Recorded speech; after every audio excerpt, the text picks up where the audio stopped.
આટલો મોટો Ponzi સ્કીમનો network પકડાયો છે. સવાલ અનેક ઉઠી રહ્યા છે કે કેવી રીતે ધમધમતો હતો. અમારી સાથે સિનિયર પત્રકાર દેવાંશી જોશી જોડાઈ ગયા છે. ગુજરાત ફર્સ્ટના સ્ટુડિયોમાં આપનું સ્વાગત છે દેવાંશીબેન. દેવાંશીબેન, આપનું અંગત મંતવ્ય શું કહે છે? આટલો મોટો કારોબાર છેલ્લા ઘણા સમયથી ધમધમતો હતો, શું કોઈની રહેમ નજર નહીં હોય, કોઈના આશીર્વાદ નહીં હોય? અને દેવંશી લાઈન સાથે મારે શરૂઆત કરવી છે કે કોણ કહેતા હૈ આસમાન में सुराख नहीं होता, તબિયત સે પથ્થર તો ઉછાલો.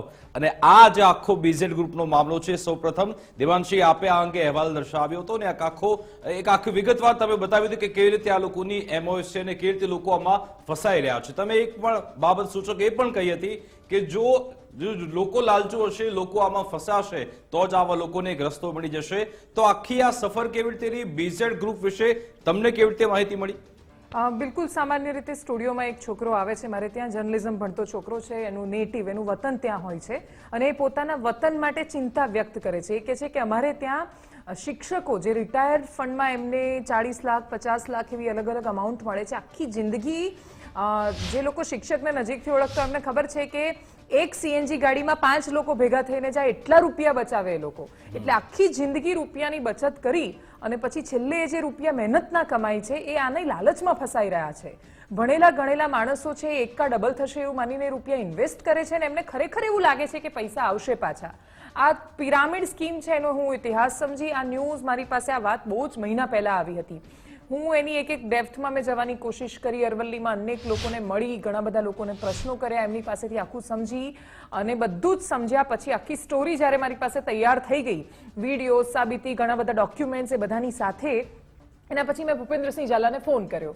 બહુ જ સ્વાભાવિક રીતે આપણી એ ફરજમાં આવે કે સ્ટોરી ચલાવતા પહેલા તમે એમનું વર્ઝન લો ફોન કરીને. એ દિવસે કદાચ એમનું એનબીએફસીનું કેવું કંઈક ઓપનિંગ હતું.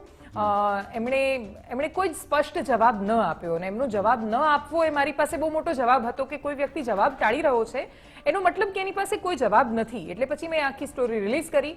સ્ટોરી રિલીઝ કરતાની સાથે જ લાખો માણસોએ એ વિડીયો જોયો અને એ લાખો માણસોએ વિડીયો એટલા માટે જોયો કેમ કે એમને અસર કરે એમ હતો. એવા અનેક લોકો હતા કે જે પોતાના પાડોશીને બે હાથ જોડીને સમજાવતા હતા કે તમે આમાં ન ફસાઈ જાઓ, પણ જે લોકો એવું કહે કે ન ફસાઈ જાવ, એમને એવું લાગે કે ભાઈ આ તો બળે છે મારાથી, નાને તો અદેખાઈ હશે મારાથી, એટલે મને આમાં રોકી રહ્યો છે એવું માનીને લોકો એ ઝાડમાં ફસાતા જતા હતા.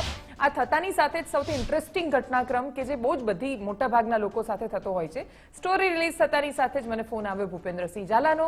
એમણે એવું કહ્યું કે આપણે આટલા લાખની જાહેરાત કરી દઈએ છીએ, સ્ટોરી ડ્રોપ કરી દો. એમને કદાચ ભૂતકાળમાં એવો અનુભવ હશે, મેં એમને ના પાડી કે હું એ રીતે કામ નથી કરતી અને બીજું કે હું વ્યવસાયિક પ્રામાણિકતામાં બહુ દ્રઢતાથી ભરોસો રાખું છું. હું ભરોસો રાખું છું કે પ્રામાણિકતા છે એનો ઠેકો મેં જ લઈ રાખ્યો છે, એટલે મેં લઈ રાખ્યો છે એનો ઠેકો, એટલે હું એને નિભાવીશ. એટલે આ બધા સંવાદને કોઈ સ્થાન નથી. બેસ્ટ વિશિસ, તમે અમદાવાદ આવો ત્યારે મારી ઓફિસ ચા પીને જજો એવું કહીને મેં ફોન મૂક્યો અને ફોન મૂકતાની સાથે જ બીજા દિવસ આવી જાય છે એક નોટિસ, જેમાં નોટિસમાં જ્યારે કોઈ વ્યક્તિ એવું કહે કે મારી પાસે આટલા 1000 કરોડ રૂપિયા છે એટલે એવું માને છે કે રૂપિયા એની પ્રતિષ્ઠા છે અને તમે એની સામે કંઈ બોલો છો એટલે તમે એનું માનનું હનન કર્યું છે અને પછી તમારા પર સરળતાથી ડિફેમેશનની નોટિસ આપે છે. દર્દનાક પરિસ્થિતિ એ હતી કે એક વ્યક્તિ આ પ્રકારે ડિફેમેશનની નોટિસ કરે તો એના જવાબમાં ત્યાં સ્થાનિક ખાસા બધા લોકો લખતા હતા કે જમાવટનો વટ હણાઈ જશે, નવેતાબેનને જેલમાં મોકલી દેશે. એનાથી ખરાબ એ હતું કે જે વ્યક્તિએ રૂપિયા આપવાનો પ્રયત્ન કર્યો એના રૂપિયા ન લીધા તો એ વ્યક્તિ ત્યાં સ્થાનિક એવી વાતો ચલાવે કે નહીં આમણે તો મારી પાસે રૂપિયા માંગ્યા છે, મેં એમને આટલા આપ્યા છે ને આટલા નહીં આપે એટલે આમ કરીશું. ઠીક છે, પરંતુ એમનું પાપ હવે સામે આવી ચૂક્યું છે. પરંતુ આ ભૂપેન્દ્રસિંહ ઝાલા જેની 3-4 વર્ષ પહેલા ફક્ત લાખમાં આવક હતી, કરોડોમાં આવક કેવી રીતે પહોંચી ગઈ? આપને શું લાગે છે કે તેણે આખું આ સામ્રાજ્ય કેવી રીતે ઊભું કર્યું, કેવી રીતે લોકોને ફસાવ્યા? એ લાલચથી ઊભું થયેલું સામ્રાજ્ય છે વિકાસ. બહુ જ સરળ છે આ કે તમે જ્યારે કોઈ પણ પિરામિડ સ્કીમમાં એનો એક સિમ્પલ નિયમ એ છે કે જ્યાં સુધી નવો પૈસો આવતો જાય ત્યાં સુધી તમે રિટર્ન આપી શકો છો. એટલે વિકાસ મારી પાસે આવે છે પૈસા લઈને, હું કોઈ જગ્યાએ ઇન્વેસ્ટ કરું કે ન કરું, મારી પાસે 4 લોકોના પૈસા છે. 4 લોકો મને 4-4 લાખ આપે છે, મારે 8 જ લાખ પાછા આપવાના થાય છે વિકાસને જો એમાંથી નીકળવાની વાત કરે છે. મિનિમમ 5 વર્ષ માટે કોઈ પણ વ્યક્તિ રોકાણ કરે છે અને એટલે જ એમને ખબર પડી કે અરવલ્લી સાબરકાંઠામાં એક સેચ્યુરેશન પોઈન્ટ આવ્યો છે તો એમણે ડુંગરપુરમાં એ ઓફિસ ખોલી, મોરબીમાં એ ઓફિસ ખોલી અને પછી I was going through his Instagram એટલે મને ખબર પડી કે એ આખા રાજ્યમાં અને આખા દેશમાં ધીરે ધીરે સામ્રાજ્ય ઊભું કરવા માંગે છે. લોકોને એવું કે છે બીઝેડમાં બી નો લોગો છે, બિટકોઇનનો લોગો છે, એવું કે છે અને થયું બી હોઈ શકે એવું માનીએ કે એક સમય ચલો એના લાખના 10 લાખ થઈ ગયા, પણ છતાંય તમે ગવર્મેન્ટની કોઈ પરમિશન વગર આ રીતે નથી કરી શકતા. ગવર્મેન્ટ એનપીએસ લાવે છે, ન્યૂ પેન્શન સ્કીમ, એ એનપીએસમાં મારે જો પૈસા રોકવા હોય એના રોકાણમાં, તો સરકાર રોકાણ કરે છે તો પણ સરકાર કહે છે કે આ 10 શેર છે કે આ 50 શેર છે જેમાં હું રોકાણ કરવાની છું. મ્યુચ્યુઅલ ફંડ જાહેરાત કરે છે તો એ કહે છે કે શરતોને આધીન છે અને રિસ્ક છે માર્કેટનું. એટલે કોઈ પણ પરવાનગી વગર, સેબીની પરવાનગી વગર અને આરબીઆઈની પરવાનગી વગર તમે આ ન કરી શકો. એનબીએફસી અને બેંકમાં બહુ જ મોટો ફરક છે. એણે સરકારી લૂપહોલનો ફાયદો નથી ઉપાડ્યો, પણ તમે બહુ જ મોટી ચોરી કરો અને ચોરીમાં મુખ્ય વ્યક્તિઓ છે એને પોતાના ભાગીદાર બનાવી દો. એટલે તમે એવું માની બેસો છો કે તમને કોણ શું કરી શકવાનું. ગાંધીનગર સીઆઈડીએ પ્રૂવ કર્યું છે કે 5,000 કરોડના બાપ બની જશો તમે. ઇનફેક્ટ 6,000 કરોડના એમની પ્રેસ નોટ પ્રમાણે. તોય એ જ્યારે રેડ કરશે ત્યારે એ પોલ ખુલવાની છે. હજી પણ અરવલ્લી સાબરકાંઠામાં લોકો એવું માની રહ્યા છે કે આ રેડ તો ખાલી દેખાવ છે અને તમાશો છે.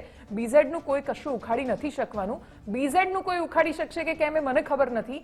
લોકો લાલચમાં ના ફસાય એ સ્ટોરીનો મુખ્ય ઉદ્દેશ્ય છે. દેવાંશીજી, આપે કહ્યું કે આખો ગેરકાયદે ધંધો છે, મંજૂરી વગર ના થઈ શકે, ત્યારે શું આપને એવું લાગે છે કે કોઈની સંડોવણી પણ હોઈ શકે છે, આશીર્વાદ હોઈ શકે છે?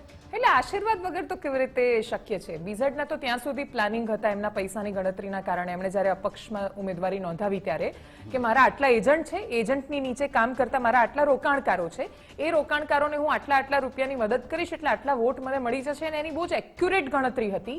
અને એ ગણતરીનું ઉદાહરણ તમે જુઓ કે એમણે જ્યારે અપક્ષ તરીકેની રેલી કાઢી ત્યારે કેટલી બધી ગાડીને હજારો માણસ હતા. એટલે ભાજપના નેતા બાજુ પર, કોંગ્રેસના નેતા બાજુ પર, એટલે કોંગ્રેસમાંથી પણ સાબરકાંઠામાં તુષારભાઈ લડી રહ્યા હતા, દમદાર ચહેરો છે. અહીંયા પણ શોભનાબેન લડી રહ્યા હતા, પેલા ભાઈનું ફોર્મ પાછું ખેંચવામાં આવ્યું હતું. એટલે બધા ઇન્ટરેસ્ટિંગ પરિબળો બાજુ પર હતા. અપક્ષ સેન્ટરમાં હતું ત્યાં. પણ પછી જ્યારે તમે ગેરકાયદેસર ધંધો કરતા હોય અને પછી પાછા સત્તાની સામે પડો હોય તો બે બાજુના તો લાડવા ન ખવાય. એટલે એ બહુ સરળ હતું કે તમને કાં તો આ મળે ને કાં તો આ મળે. એટલે એમણે ફોર્મ તો પાછું લઈ લીધું. પણ જે વ્યક્તિ પોતાના આઈટીઆરમાં 5 લાખ રૂપિયા ભરતો હોય, ઇલેક્શન કમિશનમાં જ્યારે પોતાની એફિડેવિટ કરે છે એમાં 15 લાખ રૂપિયા કરતો હોય, અને એ વ્યક્તિના કાફલામાં હજારે કરોડો રૂપિયા ખર્ચાય છે, પણ ત્યારે નજર નથી જતી. બહુ જ સરળતાથી ઘણી બધી વાત. માનસીના સવાલમાં વધુ એક સવાલ હું એ જોડી દઉં કે તમે જ્યારથી આ બીઝેડ ગ્રુપ વિશે માહિતી એકઠી કરવાનું શરૂ કર્યું, આખો અહેવાલ દર્શાવ્યો, અત્યાર સુધીમાં તમને એવું લાગે છે કે કોઈ એવા રાજકીય નેતાઓ, કોઈ એવા ભ્રષ્ટ રાજકીય નેતાઓ કે ભ્રષ્ટ પોલીસ કર્મીઓ, કોઈ એવા અધિકારીઓ તેમની આમાં સંડોવણી, તેમની મિલીભગત આમાં હોઈ શકે છે? આપને ક્યાં એવું દેખાયું છે? હા, નહીં, એટલે છે જ ને, બંને બાજુ છે, એમાં કોઈ સવાલ જ નથી. એટલે અમુક ભ્રષ્ટ અધિકારીઓ પણ છે જે છાવરે છે, અમુક અધિકારીઓ એવા છે કે જેમને પોતે પૈસા ઇન્વેસ્ટ કરેલા છે, એમને બિચારાના ડૂબવાના છે, મને તો દયા એમની આવી રહી છે. અને અમુક નેતાઓ પણ છે કે જે સાબરકાંઠા, અરવલ્લીના લોકલ, કે જે લોકો આના સમર્થનમાં છે ને સપોર્ટમાં છે. પણ સૌથી મોટો પ્રશ્ન અને હકીકત એ છે કે સરકાર સમર્થનમાં નથી એની સીધી રીતે. અને જો સમર્થનમાં હોત તો આ રેડ ન થઈ હોત. એટલે ગાંધીનગર સીઆઈડીએ એક સાથે જે દરોડા પાડ્યા એ દર્શાવે છે કે જે લોકોના મનમાં ભ્રમ હતો ને કે તમે ખેસ પહેરી લેશો એટલે તમારું કોઈ કશું નહીં ઉખાડી શકે, એ ભ્રમ તૂટ્યો છે. અને એ તૂટવો જરૂરી છે, જેથી લોકો એવું ન સમજે કે આપણે મોટી ચોરી કરીએ અને ચોરીમાં સત્તા સાથે પાર્ટનરશિપ કરી દઈએ તો કોઈ આપણું કશું નહીં ઉખાડી લે. પાપ એક દિવસ છાપરે ચડીને પોકારતું હોય છે. આજનો દિવસ બીઝેડ માટે એ દિવસ છે. બિલકુલ. અને દેવાંશી, તમે જે વાત કરી કે આમાં 5% વ્યાજ દર મહિને આપવામાં આવતું, એટલે દર વર્ષે 60% વ્યાજ એવું કોઈ આપતું જ નથી. છતાં પણ તેમાં જો શિક્ષકો જે લોકોને એક રસ્તો બતાવતા હોય છે કે તમે જીવનમાં શું કરવું જોઈએ, શું ન કરવું જોઈએ, એવા શિક્ષકો આવી લાલચમાં આવી જાય તો આખરે શું કરવું? હા, એટલે આનાથી દુર્ભાગ્યપૂર્ણ સ્થિતિ બીજી સમાજની દ્રષ્ટિએ પણ કોઈ ન હોઈ શકે. મેં તમને શરૂઆતમાં જે પેલું એક ગાડીમાં 5 જવાનું ઉદાહરણ આપ્યું ને કે એક વ્યક્તિ સીએનજી ગાડી હોય એમાં 5 લોકો વારાફરતી ગાડીનો પાછો ટર્ન રાખે, એ રીતે શિક્ષક જ્યાં એટલી કરકસરથી આખું જીવન એ જીવે છે એટલા માટે કે ભાઈ મારા બાળક માટે હું આ છોડીને જઈશ. પણ લાલચ બહુ ખતરનાક વસ્તુ છે. આપણા બાપ દાદાઓ આપણને જે કહેવત શીખવતા હતા એ આપણે બહુ ગંભીરતાથી શીખ્યા હોત ને સમજ્યા હોત તો આજે આ હાલતમાં આપણે આવ્યા જ ન હોત. કે લોભિયા હોય ત્યાં ધુતારા ભૂખ્યા ન મરે. તો આ ધુતારાઓ છે એ લોભિયાઓના દમ પર ચાલી રહ્યા છે. અને ખાલી શિક્ષકો નહીં, એવા અધિકારીઓ છે જે ખૂબ ભણેલા છે, પરીક્ષાઓ પાસ કરી છે, એમને તો ખબર હશે પોન્જી નામના માણસની હિસ્ટ્રી કે કેવી રીતે આ બધું શરૂ થયું, અને તોય એ લોકો આમાં ફસાય છે એવું માનીને કે નહીં આને આપ્યા અને આમાં સૌથી મોટું સગા બહુ રોલ ભજવતા હોય છે. જ્યારે મારી આજુબાજુમાં હું જોઉં છું કે મારી આજુબાજુના 2 માણસો છે એ રાતોરાત લાખોપતિ થઈ ગયા છે, તો મને હું રહી ગયાની ફીલ આવે છે. અને આજે હું રહી ગયો, હું પાછળ છૂટી ગયો, આખું બધે આગળ વધી રહ્યા છે, આ ફોર્ચ્યુનર લાવી રહ્યો છે, આ મર્સિડીઝ લાવ્યો, આ દેખાદેખી જ્યારે હું આસપાસ જોઉં છું ત્યારે એ પેલું પાછળ છૂટી જવાની ભાવના છે એનો અબ્યુઝ કર્યો છે બીઝેડે, એને ઇમોશન્સ અને મેન્ટાલિટીને સમજી છે. એટલે દેવાંશીજી, આપે કહ્યું કે એ રીતે લોકો પાસેથી આ રીતે છેતરપિંડી કરતા હતા, લોભામણી લાલચો આપતા હતા, પરંતુ આપના રિસર્ચમાં, આપના સ્ટડીમાં ક્યાં એવું સામે આવ્યું કે અગાઉ લોકોને રિટર્ન આપ્યા છે ખરા તેમનો વિશ્વાસ જીતવા માટે, કે પછી વર્ષોથી આ જ રીતે પૈસા ખંખેરવાનો, માત્ર ને માત્ર ખંખેરવાનો ધંધો ચાલે છે? નહીં, રિટર્ન તો આપ્યા છે, અને રિટર્ન ન આપ્યા હોય તો કોઈ પણ એમ્પાયર આટલું મોટું ન થઈ શકે. પણ એ મેં તમને જે રિટર્ન આપવાનો આખું એક પિરામિડ સ્કીમ જે સમજાવી, એમાં બહુ સરળ છે કે મને 100 લોકો પૈસા આપી રહ્યા છે, મારે રિટર્ન 5 ને પણ આપવાના નથી થતા, કેમ કે લાંબા સમય માટે રોકાય છે. અમદાવાદમાં આની પહેલા એક કેસ સામે આવ્યો હતો, જે વખતે નિર્લિપ્ત રાય હતા અમદાવાદમાં, ને એમણે